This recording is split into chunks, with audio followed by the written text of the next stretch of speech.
சற்று முன் கிடைக்கப்பெற்ற மிக மிக முக்கியமான செய்தி ஒன்று வெளியாகி உள்ளது. முதல்வர் ஸ்டாலின் பதவி பறிக்கப்படுகிறதா, அதாவது எம்எல்ஏ பதவி கூட பறிக்கப்படுகிறதா? 2026 சட்டசபை தேர்தலில் கொளத்தூர் தொகுதியில் ஸ்டாலின் போட்டியிட்டாலும் நிச்சயம் மிகப்பெரிய தோல்விதான் என்ற தகவல் கிடைக்கப்பெற்றுள்ளது. கடந்த 4 ஆண்டுகளாக திராவிட முன்னேற்ற கழகம் மக்களுக்கு செய்த நன்மைகள் பற்றி வெள்ளை அறிக்கையாக வெளியிட முடியுமா? 3வது நாள் பிரச்சாரம் மேற்கொண்டு வரக்கூடிய எடப்பாடி பழனிசாமி அவர்கள் ஆதாரத்துடன் கூறியுள்ளார்.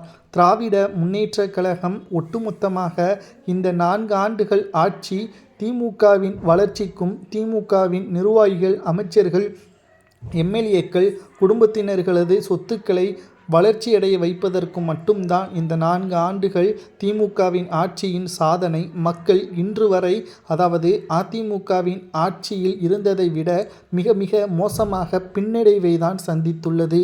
குறிப்பாக இளைஞர்களுக்கு வேலைவாய்ப்பை தருவதாக கூறிய ஸ்டாலின், பெண்களுக்கு 1000 ரூபாய் அனைவருக்கும் என்று மக்களை மிகவும் மோசமான முறையில் ஏமாற்றிய அனைத்து குடும்ப தலைவிகளுக்கும் 1000 ரூபாய் என்று கூறிவிட்டு 2வது ஆண்டில் குறிப்பிட்ட நபர்களுக்கு மட்டும்தான் 1000 ரூபாயை வழங்கினார்.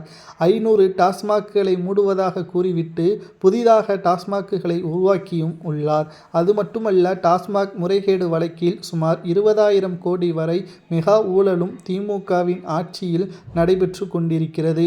மக்கள் நீதிமன்றம் தீர்ப்பை விட மக்களின் ஓட்டுக்கள் ஒவ்வொன்றும் திமுகவிற்கு மிக மிக முக்கியமாக மாறிவிடும். திராவிட முன்னேற்ற கழகத்தை பொறுத்தளவிற்கு மக்களுக்கு நல்லது செய்ய வேண்டும் என்ற எந்த ஒரு எண்ணமும் அவர்களுக்கு கிடையாது. இதனால்தான் தொடர்ச்சியாக தமிழகத்தில் அமைதி கிடையாது, பாதுகாப்பு கிடையாது, காவல்துறை அதிகாரிகளை மிருகத்தனமாக செயல்படுவது என்ற எண்ணற்ற குற்றங்கள் தமிழகத்தில் தொடர்ந்து நடைபெற்று வருவதாகவும் 3வது நாள் பிரச்சாரத்தின் பொழுது எடப்பாடி பழனிசாமி அவர்கள் கூறியுள்ளார்.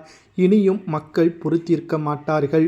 குறிப்பாக தேர்தல் நேரத்தில் கொளத்தூர் தொகுதியில் மீண்டும் ஸ்டாலின் போட்டியிட்டால் அவரையும் தோற்கடிப்பதற்கு மக்கள் முன்வருவார்கள். 2வது முறை முதல்வராகவும் கிடையாது, எம்எல்ஏவாகவும் கிடையாது, எதிர்க்கட்சி தலைவராகவும் அவரால் பொறுப்பேற்க முடியாது என்று எடப்பாடி பழனிசாமி அவர்கள் பிரச்சாரத்தை தீவிரமாக பேசி வருகிறார்.